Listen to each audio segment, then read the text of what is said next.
Buenas tardes. Bienvenidos y bienvenidas a otro de nuestros encuentros de meditación y psicología transpersonal. Y en esta tarde os quería proponer una práctica propiamente meditativa. Recordamos el conjunto de prácticas divididas como en 3 bloques, aquellas prácticas más de tipo psicológico-afectivo, otras prácticas atencionales y finalmente las prácticas propiamente meditativas o contemplativas. En estas prácticas, hoy vamos a hacer una que he querido llamar silencio consciente. En cada una de ellas podemos utilizar una puerta de entrada. Como decía el último encuentro, si una persona tiene ya una práctica meditativa o medita de un modo particular, yo creo que lo mejor es que siga ese modo habitual suyo. Pero quería proponer yo, más allá de eso, una puerta de entrada para aquellas personas a quienes pueda servir. Y esta puerta de entrada no es otra cosa nada más que escuchar el silencio. ¿En qué consiste? Consiste en que tal como estamos situados a la hora de empezar la práctica, nos ponemos a la escucha del silencio sin añadir pensamiento. Es una escucha, por tanto, descansada, es una escucha abierta y es una escucha que nos abre también a la novedad. Escucha el silencio. Y al escuchar el silencio trata de no añadir pensamiento. Es inevitable que los pensamientos aparezcan, pero se pueden dejar pasar. Nuestra atención está situada ahí en la escucha del silencio. Cuando notes el silencio, como que en cierto modo lo ocupa todo, déjate estar ahí. Tal vez esto no permanezca, no dure mucho tiempo, porque, repito, uno está escuchando el silencio y de pronto aparece un pensamiento y puede más o menos atraparnos.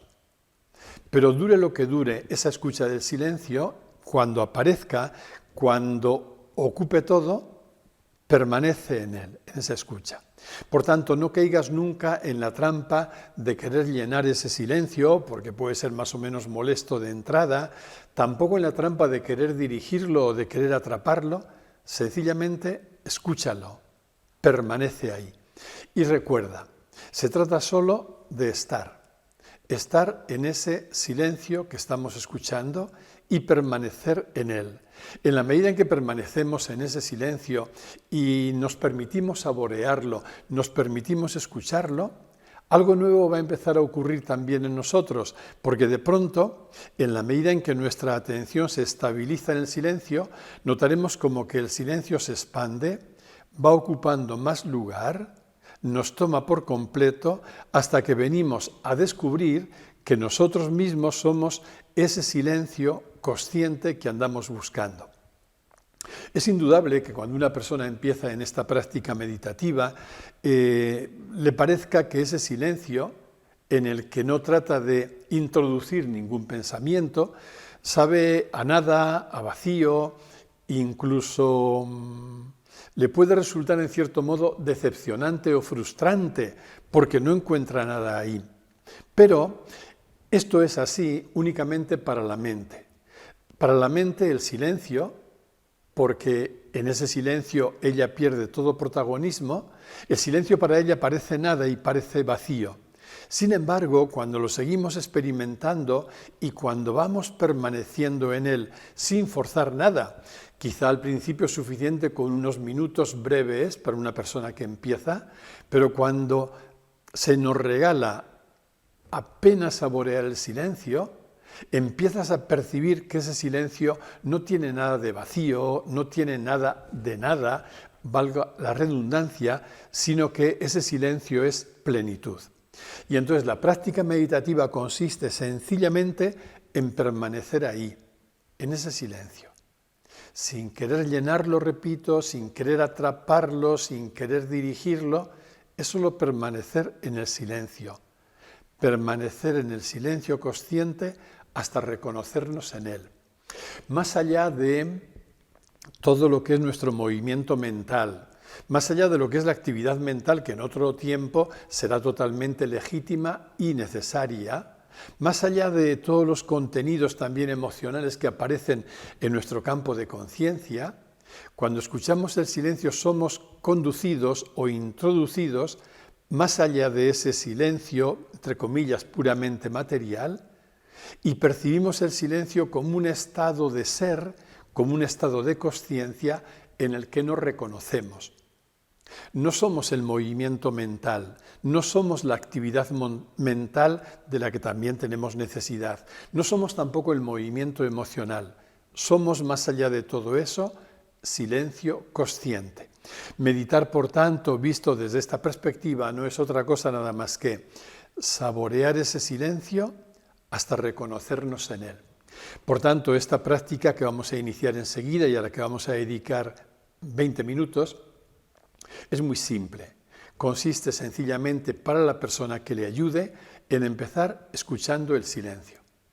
Escucha el silencio como si fuera un juego, sin más, y permite que ese silencio, gracias a tu escucha atenta, vaya ocupándolo todo. Cuando aparece ese silencio que se va como expandiendo, déjate estar en él, permanece en él, sin querer lograr nada, sin querer conseguir nada. Únicamente saborea el silencio y todo lo demás se nos va a ir dando por añadidura. Y entonces venimos a descubrir de que somos aquello que queda cuando no ponemos pensamiento. Aquello que queda cuando no ponemos pensamiento es otra forma de nombrar el silencio. El pensamiento aparecerá porque nuestra mente seguirá elaborando pensamientos, pero lo veremos como nubes que pasan, vienen, están un ratito y se van. Nuestra atención está puesta en el silencio, ¿no?, hasta descubrir que somos, repito, ese silencio consciente. Así que, en concreto, a la hora de empezar esta práctica de silencio en la que, repito, estaremos unos 20 minutos, si te ayuda, empieza sencillamente escuchando el silencio. Si te vienen bombardeos más o menos intensos, fuertes o no, de pensamientos, déjalos pasar y vuelve una y otra vez la atención al silencio que quieres escuchar y no hagas nada con él, sencillamente escúchalo. Así que te invito ahora a adoptar una postura relajada, una postura cómoda, al mismo tiempo una postura digna. Empieza a escuchar el silencio y vamos a permanecer durante este tiempo, repito, de unos 20 minutos, sin ninguna expectativa, sin ninguna tensión, sin ningún esfuerzo, como si fuera un juego. Vamos a escuchar el silencio y, en la medida en que se nos regale, permanecer en él saboreándolo. Buena práctica.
hacemos una respiración profunda, pausada,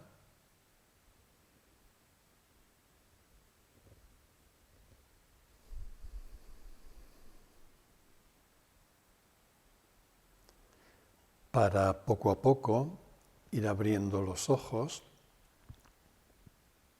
tomando conciencia del espacio que nos rodea, sintiendo nuestro cuerpo, las manos, los pies.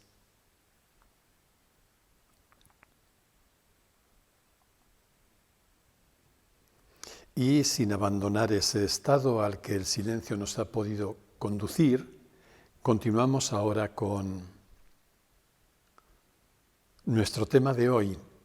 Pero antes incluso me gustaría decir que, como todos podemos experimentar, tenemos palabras, tenemos pensamientos, tenemos sentimientos, tenemos emociones, pero no somos nada de eso.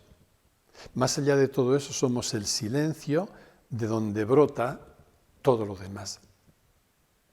No importa lo que cada cual hayamos podido vivir o experimentar en esta práctica, la propia sabiduría del silencio, si perseveramos en ella, nos va a ir mostrando lo que el silencio es y sobre todo nos va a ir mostrando que la práctica meditativa no es una práctica para sentirnos bien, para aliviar nuestros problemas, para relajarnos, sino que es una práctica que nos conduce directamente a la comprensión de lo que somos. No somos la palabra que decimos, no somos los pensamientos que tenemos, ni los sentimientos ni las emociones, aunque integremos todo eso. Somos el silencio consciente. Ese silencio, como decía antes, es un estado de ser, un estado de consciencia. Por tanto, no es solo lo contrario al ruido, en absoluto. Lo contrario al ruido es el no ruido.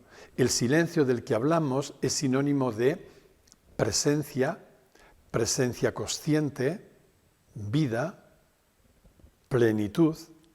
Eso es nuestra identidad.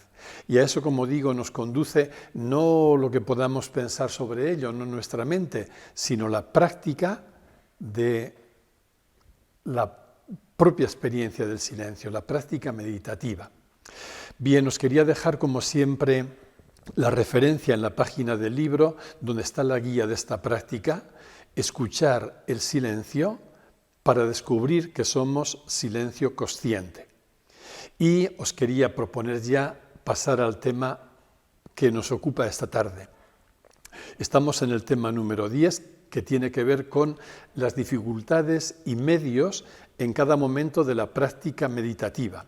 Y aquí también, al hablar de estas dificultades y de los medios que nos pueden ayudar para afrontarlas, vamos de nuevo a encontrarnos con el silencio y con el sentido que eso tiene para nosotros. Vamos a empezar. Cuando hablamos de las dificultades, yo creo que podemos encontrar al menos 4 dificultades importantes. La primera es la dificultad para sentir. Sobre todo cuando hablamos de las prácticas psicoafectivas, poníamos mucho la atención en la necesidad de sentir para que esa práctica fuera eficiente, fuera enriquecedora. ¿De dónde viene la dificultad de sentir? Fundamentalmente, la dificultad que experimentamos a la hora de sentir es fruto de que nuestra sensibilidad se halla más o menos congelada o endurecida. Y eso fue así o es así debido a un mecanismo de defensa automático e instintivo que tuvimos que implementar cuando apareció ya desde la infancia nuestro sufrimiento. Recordamos en alguna sesión pasada que cuando un niño sufre, automáticamente, de manera instintiva, tiene que endurecer su cuerpo y tiene que como congelar o endurecer también su sensibilidad, es decir, su capacidad de sentir. De esa forma se protege para sufrir menos. Entonces, este mecanismo de defensa por el que congelamos o por el que endurecemos nuestra sensibilidad nace o bien por el sufrimiento desde el comienzo de nuestra existencia o bien también por imitación de las personas importantes de nuestro primer entorno. Por ejemplo, si crecemos en un entorno donde papá y mamá eran personas que vivían con una sensibilidad endurecida, congelada, para entendernos, poco expresiva, es normal también que nosotros, por ese mecanismo de imitación, se produjera esa misma tendencia a endurecer, a hacer rígida, a congelar nuestra sensibilidad. En definitiva, a huir del sentir al pensar, del vientre, de nuestro cuerpo, a la cabeza. Y repito, todo esto como un mecanismo de defensa también. Sin embargo, la buena noticia es que, como en tantos otros ámbitos, es posible despertar nuestra capacidad de sentir. Es posible bajar de la mente, donde nos habíamos podido refugiar, al cuerpo y en concreto a la zona del vientre, prestando atención a nuestras sensaciones corporales más elementales. Como decía el otro día, si podemos empezar a sentir sencillamente nuestros dedos, nuestras manos, sentir nuestros pies, sentir nuestro rostro, no pensarlos, no pensar que estoy sintiéndolos, sino sentirlos, ahí se va a despertar aquella capacidad que, aunque congelada o endurecida, sin embargo sigue estando viva. Y esto nos va a aportar una riqueza personal impresionante, a la vez que nos va a abrir como una puerta grande para introducirnos por este campo de la sensación y, más allá de él, por el campo de desarrollar la atención y de encontrarnos con lo que realmente somos más allá de lo que pensamos. La clave está en ir ejercitándonos y desarrollando la capacidad de sentir. Darme cuenta de que puedo sentir mis manos, por ejemplo, no porque estoy en la cabeza pensándolas, que esa es la trampa de los que venimos de un funcionamiento mental, sino darme cuenta de que estoy realmente en las manos y las siento. Estoy en los pies y lo siento. Estoy en mi rostro y lo siento. Y siento el contacto con eso que llamamos exterior. Estoy en mi cuerpo y lo siento. Aquí tenemos un campo impresionante y prometedor para enriquecernos en nuestra capacidad de sentir. Una segunda dificultad que aparece en todo este tipo de prácticas meditativas también tiene que ver con la primera de ellas, ¿no? La práctica psicoafectiva. Radica la dificultad en la dificultad para acogernos a nosotros tal como estamos, la dificultad para acogerse a sí mismo o a sí misma. ¿De dónde nace esta dificultad? Inmediatamente, cuando una persona experimenta dificultad para acogerse, en definitiva, para amarse, lo que va a descubrir a poquito que indague es la presencia en ella, en su persona, de sentimientos más o menos ocultos, pero totalmente activos, de indignidad, de culpabilidad, de autorreproche, de lejanía de sí mismo o simplemente de indiferencia, indiferencia ante uno mismo o ante una misma. Cuando estamos instalados en cualquiera de estos sentimientos, que al final es el mismo sentimiento con mayor o menor intensidad, es inevitable que experimentemos dificultad para poder acogernos y para poder amarnos. Como veíamos y veremos más detenidamente en encuentros posteriores, todos estos sentimientos nacen como consecuencia de una carencia de habernos sentido acogidos o acogidas, amados o amadas de una forma incondicional. Cuando yo no me sentí amado o acogido de manera incondicional, se generó en mí un mensaje que luego se grabó con mucha fuerza en mi cerebro, un mensaje que me decía: no eres digno, no eres valioso, no eres bueno, por tanto no mereces ser amado. Sabemos que el amor humano es reactivo. La persona aprende a amarse solo y en la medida en que se ha sentido amada. Cuando una persona ha carecido de esa experiencia inicial de sentirse amada de manera incondicional, tiene también un camino difícil para reconectar con su capacidad de amar y para poder empezar a amarse a sí misma. Sin embargo, también aquí hay una buena noticia. La buena noticia es que es posible crecer siempre en la acogida de uno mismo o de una misma.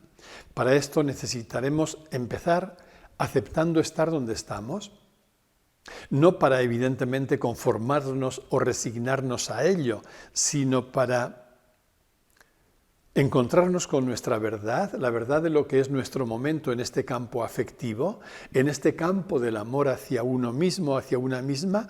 Acepto estar donde estoy y desde ahí podré dar pasitos para crecer en esa autoacogida.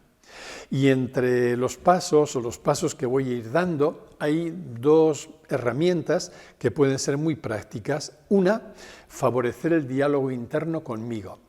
Empezar a hablar conmigo más allá de los mensajes que pueden estar grabados en mi inconsciente, hablar conmigo de una forma amistosa, acogedora. Y la otra herramienta es cuidar el encuentro con el niño o con la niña interior.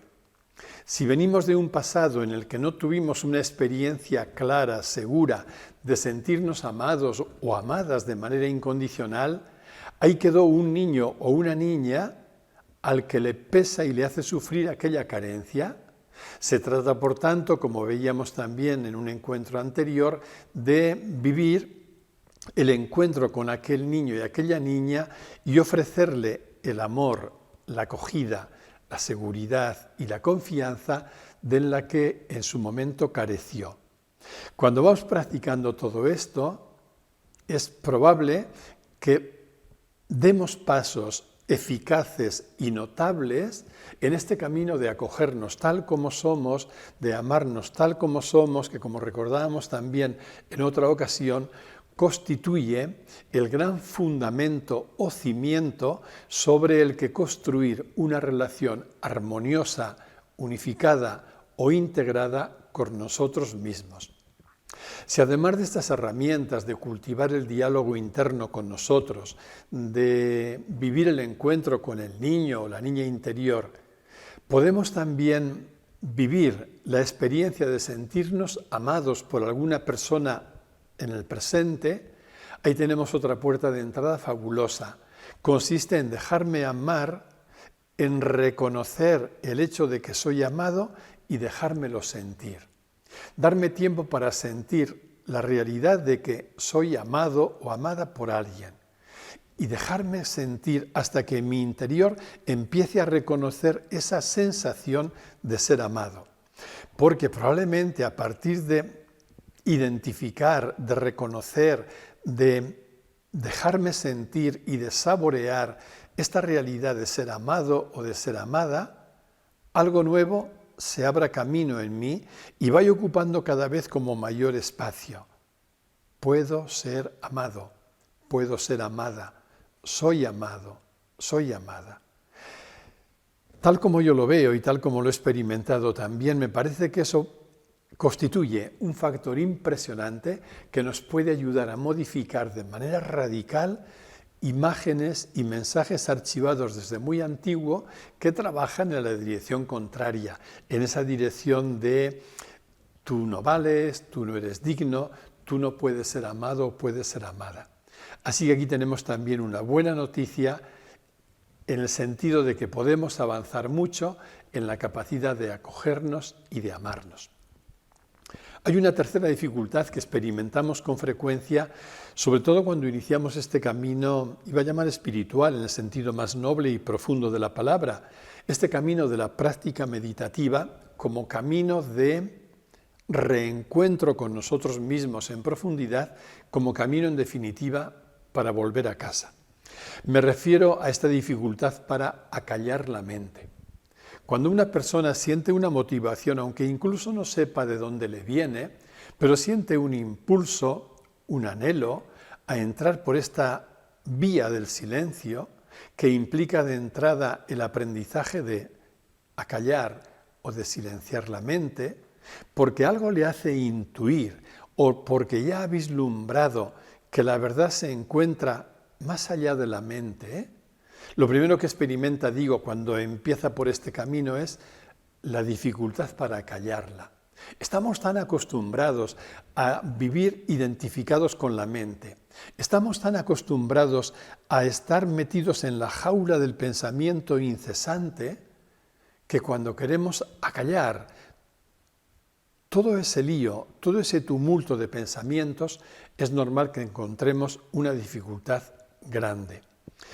Y esa dificultad no es otra cosa nada más que el vagabundeo constante, incesante, de una mente que no para, que puede ser agravado, como veremos, por algún factor más, pero sobre todo estimulado por aquel sufrimiento psíquico no resuelto. Todo sufrimiento psíquico, por muy primitivo que sea en nuestra existencia, cuando no está resuelto, produce un incremento de la ansiedad. Y sabemos que la ansiedad no es nada más que una hiperactividad mental, es decir, justamente lo opuesto de aquello que queremos alcanzar o conseguir. Este vagabundeo incesante del pensar cuenta también con un hábito que ha podido instalarse en nuestra existencia y que nos ha prácticamente reducidos a ser como seres pensantes.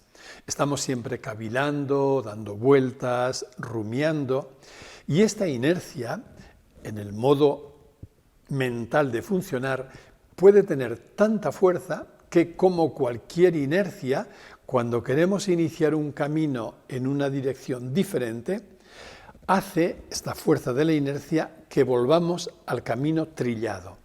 Por eso no es extraño que cuando queremos iniciarnos en esta práctica de acallar la mente, de poner atención, aparezca siempre la fuerza de la inercia que nos quiere reconducir a nuestro camino habitual. Es como que la mente no se resigna a perder su protagonismo. Y quiero insistir, estoy insistiendo en esto conscientemente, porque me parece que es fundamental que lo tengamos muy claro, que cada persona que quiere iniciar el camino de la práctica meditativa y que quiere entrenarse en acallar la mente, sepa de antemano que se va a encontrar con una dificultad muy, muy fuerte.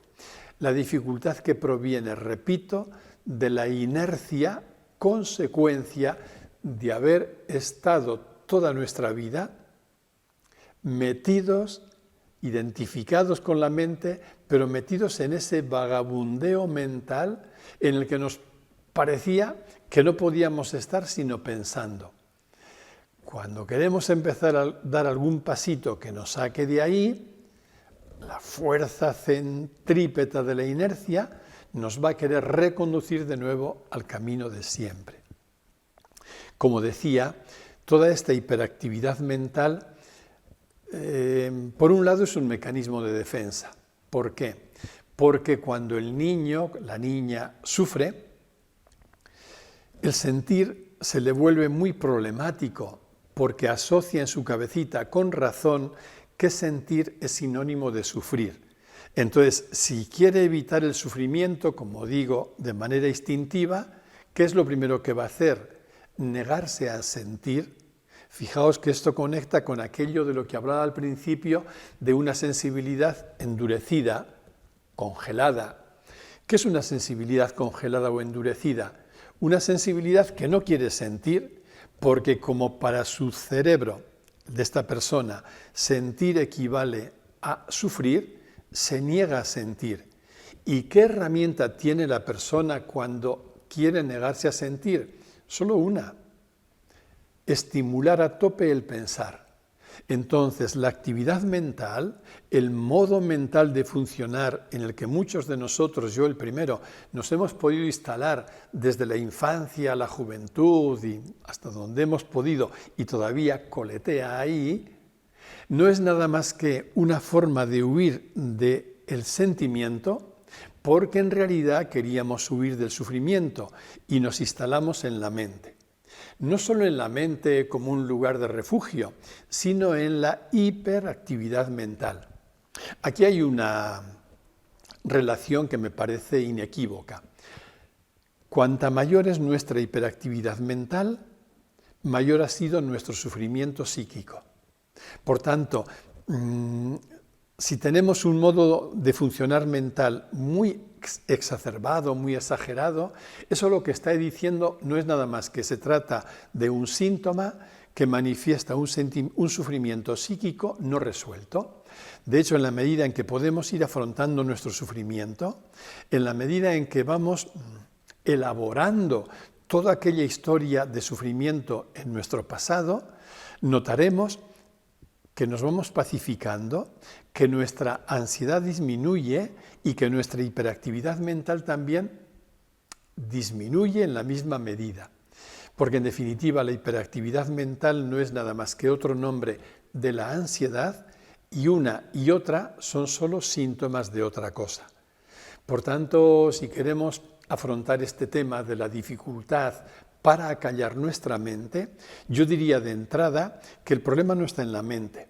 Es cierto que hay un hábito, una inercia de la que he hablado que habrá que reeducar, pero el problema está en lo psíquico, es decir, en aquel sufrimiento al que tendremos que prestar atención.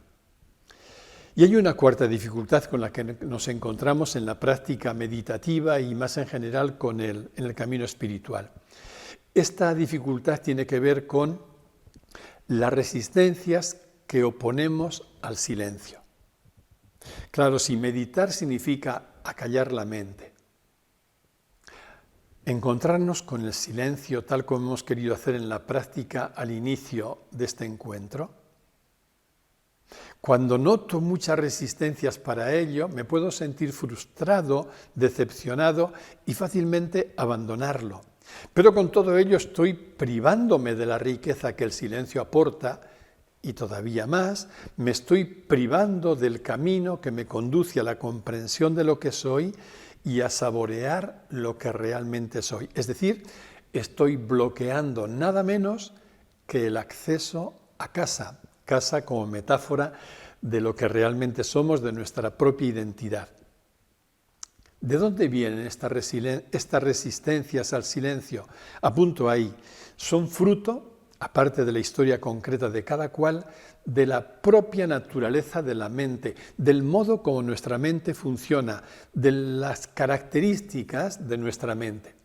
También me parece bueno reconocerlo, reconocer que entrar en la práctica del silencio no es nada fácil y reconocer que las dificultades no es porque seamos raros, no es porque hayamos hecho algo mal, sino que son consecuencia directa de cómo es nuestra mente. Vamos a especificarlas. En primer lugar, la mente se caracteriza por su tendencia a la apropiación. La mente tiende, como el ego, tiende a apropiarse de todo aquello que se pone delante y que considera bueno para ella, o el ego bueno para él. Entonces, si la naturaleza de la mente es apropiadora, se va a resistir y va a presentar batalla ante el silencio en cuanto queramos hacerlo, porque el silencio significa el vaciamiento de pensamientos, de sentimientos, en definitiva, el vaciamiento del yo, el desnudamiento del yo. Pero la mente lo que busca de entrada es fortalecer nuestro yo, fortalecer nuestro ego, entre comillas, enriquecerlo, dotarlo de muchos rasgos para que se sienta muy vivo. Es normal. El contraste es tan grande que cuando yo quiero entrar en el silencio, algo me dice, estoy soltando mi ego, estoy vaciándolo, desnudándolo, la mente se altere y diga, no hay que soltar nada, lo que hay que hacer es apropiarse de todo. Por eso fijaos que caemos en paradojas tan absurdas como aquella que es que queriendo hacer silencio, la mente se hace presente queriendo apropiarse del silencio, justamente de aquello que no puede ser apropiado. Este es un motivo fundamental para explicar por qué la mente resiste el silencio. Hay un segundo motivo. Otra característica, otro rasgo de la naturaleza de la mente es su afán de protagonismo. La mente le encanta ser siempre protagonista en todo. Hacer, manejar, proyectar, es su propia naturaleza. Esto no es ni bueno ni malo, esto es así. Y junto con la mente, porque al final sabemos que el ego no es nada más que la mente personalizada, el ego es el hijo legítimo y directo de la mente, el ego es, sobre todo, como su nombre indica, egocéntrico. El ego busca protagonismo en todo momento. Pero ¿qué ocurre en la práctica del silencio en cuanto queremos hacer silencio? Que el ego percibe que es dejado de lado, pierde su protagonismo y ante eso no va a hacer otra cosa nada más que resistirse y gritar. Y de pronto va a hacer todos los esfuerzos que estén a su alcance para introducirse. Nos va a hacer dudar del silencio, nos va a decir eso no sirve para nada, eso no te va a ayudar para nada, ese camino no conduce a ninguna parte. Se va a querer también apropiar incluso del silencio y decir, yo ya estoy haciendo silencio, en otra contradicción que aparece de nuevo. Y hay un tercer rasgo de la mente que es su afán de control. La mente, igual que el ego, se define por su necesidad de control. Más aún, sabemos que el ego es control. De hecho, cuando quitamos el control en nuestra vida, el ego se empieza a diluir. Pero entre tanto, ¿qué nos ocurre cuando queremos empezar a entrar por el camino del silencio? Cuando tú entras en el silencio te entregas, si no, no hay silencio. Si no hay un ego que quiere jugar a hacer silencio. Pero cuando tú entras en el silencio, aunque sea tan descansado que lo es, aunque sea un juego, que lo es en el mejor sentido de la palabra, lo que ocurre es que ahí no controlas nada. Ahí el protagonista es el propio silencio como un estado nuevo de consciencia, un estado de ser que te introduce en un horizonte o si quieres en un continente para ti totalmente inexplorado. Pero al ser introducido en ese continente o en ese espacio del silencio, ahí el control desaparece. Inmediatamente, en cuanto tu mente se da cuenta de que ya no controla, se le encienden todas las alarmas y aparece de nuevo la resistencia. La mente no quiere soltar, no quiere fluir, no quiere entregarse porque está programada para controlar. Y lo mismo ocurre con nuestro ego. Por todo ello, queridos amigos y amigas, ¿qué es lo que quiero decir? Que cuando tenemos dificultad para entrar por el camino del silencio, eso fácilmente nos está queriendo decir, es un nuevo síntoma, nos está queriendo decir que nuestro ego está aferrado al control y que tiene mucho poder todavía sobre nosotros. Y que sin darnos cuenta nos sentimos cómodos en el querer controlar, aunque luego descubramos que en realidad no controlamos nada. Pero nos sentimos cómodos en esa sensación de controlar y por eso nos da vértigo, un gran vértigo, el silencio, porque es abandonar el control. Cuando hablamos de silencio, ha quedado dicho ya desde el principio, no hablamos de mutismo. Silencio no es quedarte callado, silencio no es encerrarte, silencio no es renunciar a las relaciones, a la actividad, incluso a la fiesta y al ruido. Nada que ver. El silencio, decía, no es lo opuesto al ruido. Lo opuesto al ruido es el no ruido. Entonces el silencio es otra cosa. ¿Qué es el silencio? El silencio es un estado de ser que se caracteriza, en primer lugar, por el silencio del ego. El silencio no es silencio de palabra, ni siquiera silencio de mente bien entendido, ¿eh? El silencio es silencio del ego. El ego deja de ser el protagonista y de llevar el control. Por tanto, el silencio del ego significa un vaciamiento del ego. Una persona que medita, una persona que practica el silencio, es una persona que está vaciándose del ego porque ya empieza a descubrir que el ego no lo define, no es su identidad. ¿Qué es el silencio? El silencio es un dejarse hacer. Mientras estamos en la mente, queremos llevar el control y pretendemos que todo depende de lo que nosotros hacemos. Yo hago, yo soy el protagonista, yo. Cuando entramos en el silencio, todo se empieza a conjugar en pasiva. De hecho, en el campo de la meditación o de la contemplación, la persona se da cuenta de que todo es conjugado en pasiva. Yo soy hecho, yo soy conducido, yo soy guiado. Y empieza a tomar el protagonismo la vida. La vida sabe. En ese silencio empiezas a experimentar una enorme confianza, la confianza que brota de la vida. Y en tercer lugar, silencio es, por tanto, en la misma línea, es soltar, fluir y entregarse. En definitiva, entrar en el camino del silencio, conectar con el silencio, saborear el silencio, implica nada más y nada menos que el aprendizaje de decir sí a la vida. Pero un sí totalmente lúcido, un sí totalmente consciente, y sobre esto tendremos ocasión de volver. Pero de entrada, baste ahora solo esto. Silencio es silencio del ego, un camino de entrada en un dejarse hacer en la confianza de que la vida sabe, viviendo por tanto ese sí a la vida. Todo esto relativo a el modo de entender el silencio lo podéis encontrar un poquito más extendido quizá en las páginas 59 y 61 del libro que estamos siguiendo. Y en esta tarde, en este minuto que nos queda, quería informaros de la celebración en el próximo mes de enero del 9º Foro de Espiritualidad de Logroño. Debido a la crisis sanitaria que estamos viviendo, este foro por primera vez va a ser online y, como siempre, va a ser el último fin de semana de enero, el 30 y el 31. Este año lleva por título De lo que creemos ser a lo que somos, a lo que realmente somos. Ahí tenéis